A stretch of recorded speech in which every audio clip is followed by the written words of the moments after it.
Hey everybody, it's Annette. Got another beautiful day, but tonight I think it's going to be 32. Um, so I've already pre-covered everything with the frost cloth, and in that way, hopefully, all the cold hardies, everything out here is cold hardy, will survive. I do have a winter squash inside. I told you I had planted some inside to get sunlight from the window. I saw a sprout today. So I was so excited. And I found this yesterday at the Dollar Tree that I've kind of scaled back going there. We need to do another video on all the things I can no longer afford and how I'm working around that. But this is cucumber lemon. This sounds rather delightful. I do not know that variety. I'm not familiar with that variety, but I may, after the holiday, take another container and put it in the window if I have space and see what this does. It says it is the yellow color, flavor, and shape make the lemon cucumber a treasured choice for summer salads. The fruit. I always thought cucumbers were vegetables, but anyway, I thought tomatoes were too. But anyway, uh, yeah, I know tomatoes are fruit. Tomatoes are fruit. Okay, they still look like a vegetable to me. Turning an attractive lemon yellow when mature. Pretty interesting. These were two for $1 at the Dollar Tree. It used to be $1. I was still able to find some $1.25 stuff, so that was good. So far, I haven't killed anything else since the fupa of the winter squash. It is the day before Thanksgiving. I've got 2 pumpkin cheesecakes in the oven on a recipe I've not tried before, but I'm usually pretty good with that stuff. So not too doubtful about that. Macaroni and cheese.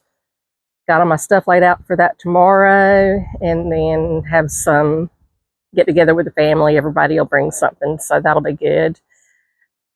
And I guess like what I want to lead with today on our conversation, I saw a post from one of my friends who works in retail, grocery to be specific. And it's been years since I worked retail, but I remember the ups and downs of doing that. And I mean, years of working in that. So she was talking about having to work retail and for people to please be mindful about, the people who are working.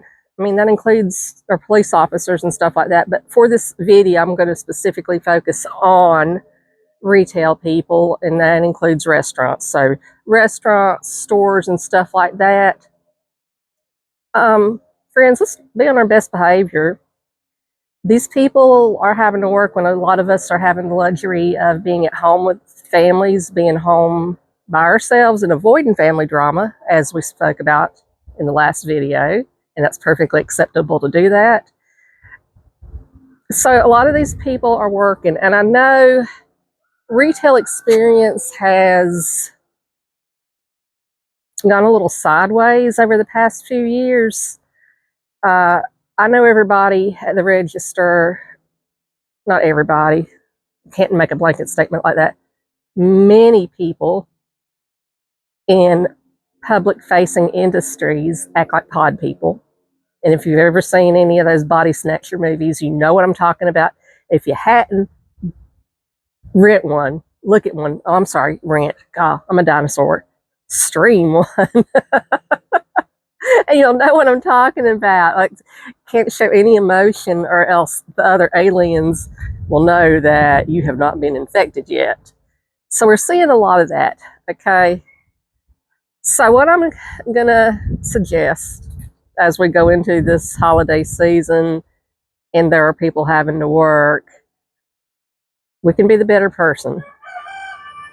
Keep your situational awareness about you at all times. It's easy to get distracted, but As we have seen, if you listen to anything, TV, radio, anything, I mean, it's really impossible to ignore that people are going a little crazy and doing bad things in places that, I mean, you shouldn't do it anywhere, but when it's like tree lightings and stuff like that, that's hit a new low.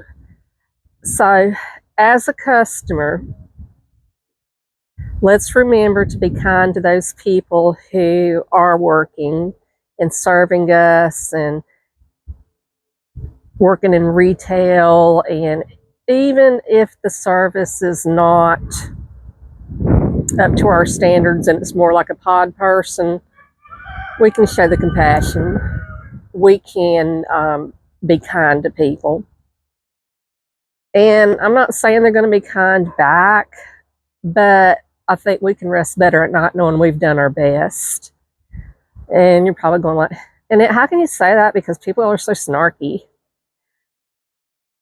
I'm not necessarily talking about snarky people, which I try not to get confrontational now because you never know when somebody's just going to go off the rails and then end you.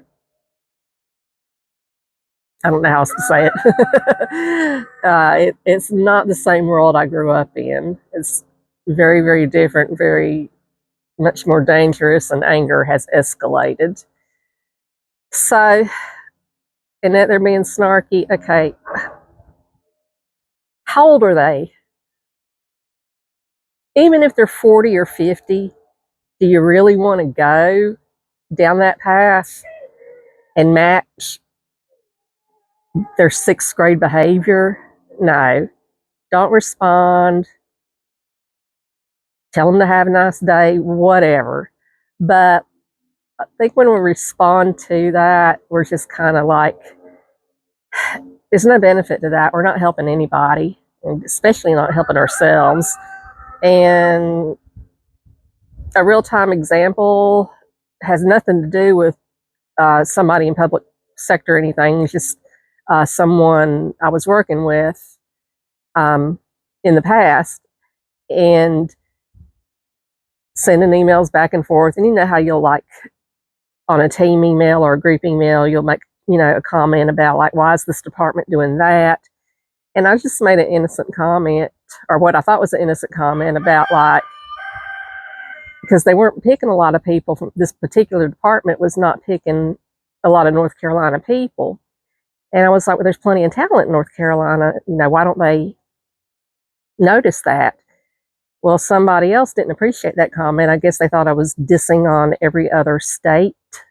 And I wasn't. I was just saying there was plenty of talent in North Carolina. And that's true.